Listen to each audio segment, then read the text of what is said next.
Iran's crisis has taken yet another dangerous turn.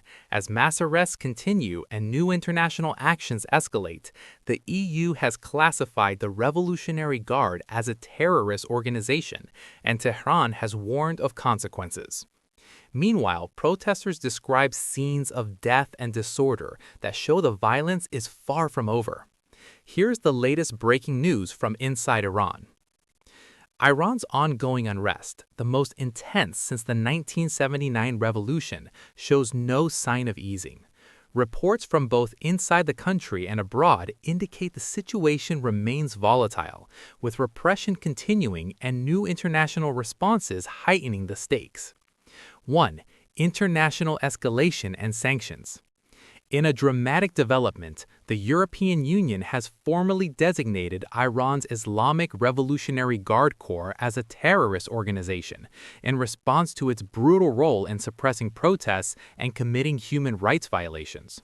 The decision was backed unanimously by all 27 EU member states, who cited the Guard's involvement in violent crackdowns, censorship, and repression across Iran.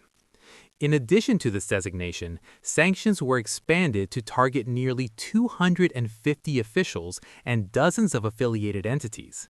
The designation will likely freeze assets and criminalize support for the IRGC within EU jurisdictions. Tehran has condemned the move as provocative and has warned of possible repercussions, including impacts on energy markets. 2. Ongoing arrests and repression. Inside Iran, reports from rights groups and news agencies show that authorities are continuing an extensive mass arrest campaign aimed at preventing any resurgence of protests. Plainclothes security units and intelligence forces have detained thousands, including students, doctors, activists, and ordinary citizens. Many are being held in unofficial secret locations, such as warehouses and military facilities. These detentions have followed the earlier violent suppression of nationwide protests sparked by economic frustration and political dissent. Rights monitors estimate that tens of thousands have been arrested, with concerns about torture, enforced disappearances, and unfair trials mounting.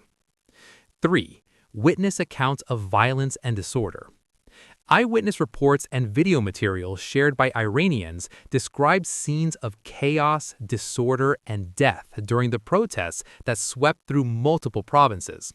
Activists, medics, and ordinary citizens have recounted harrowing accounts of wounded and killed demonstrators, particularly in urban centers and areas heavily patrolled by security forces. Despite an ongoing nationwide internet blackout that restricts communication and media reporting, protest footage circulated online showed the brutality of clashes between citizens and state security apparatuses. 4. Strategic blackouts and surveillance. Iran's authorities have systematically used internet shutdowns to control the flow of information and suppress reporting of unrest. Since early January, the country has experienced near-total communication blackouts, which hinder the ability of protesters to broadcast their experiences and organize collectively. These blackouts also make independent assessment of casualty figures difficult. While the government cites its own figures, which are far lower, activists and local reports suggest that the death toll could be significantly higher, with some hospital sources and unofficial tallies estimating tens of thousands of fatalities during peak clashes. 5. Geopolitical tensions and warnings. The crisis inside Iran is not happening in isolation. On the international stage, tensions between Iran and Washington have risen amid military posturing in the Middle East. U.S. forces, including an aircraft carrier strike group, have been deployed to the region as a deterrent, though official U.S. spokespeople have characterized the movement as focused on regional stability rather than direct conflict. Iranian officials have issued stern warnings in response to perceived external threats, underscoring that any attack or interference could lead to serious repercussions. This high-stakes rhetoric raises the specter of broader conflict that could involve regional partners and international forces. 6. Broader impact and domestic strain.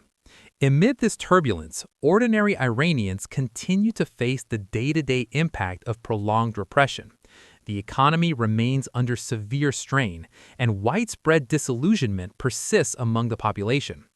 Despite the heavy security presence and mass detentions, remnants of protest sentiment can still be observed in scattered regional demonstrations, community resistance, and private expressions of defiance. For many analysts, the persistence of dissent underscores the deep structural grievances that sparked the unrest, from economic hardship to demands for political accountability and freedom. In summary, Iran's crisis has entered a new, highly dangerous chapter. With international sanctions widening, the IRGC labeled a terrorist group by the EU, and thousands detained at home, the political landscape is more unstable than ever. The conflict is no longer just about domestic protests. It has become a geopolitical flashpoint with global implications. As these events continue to unfold, the world watches closely. The coming weeks will be crucial in determining whether this crisis deepens, shifts, or moves towards a resolution.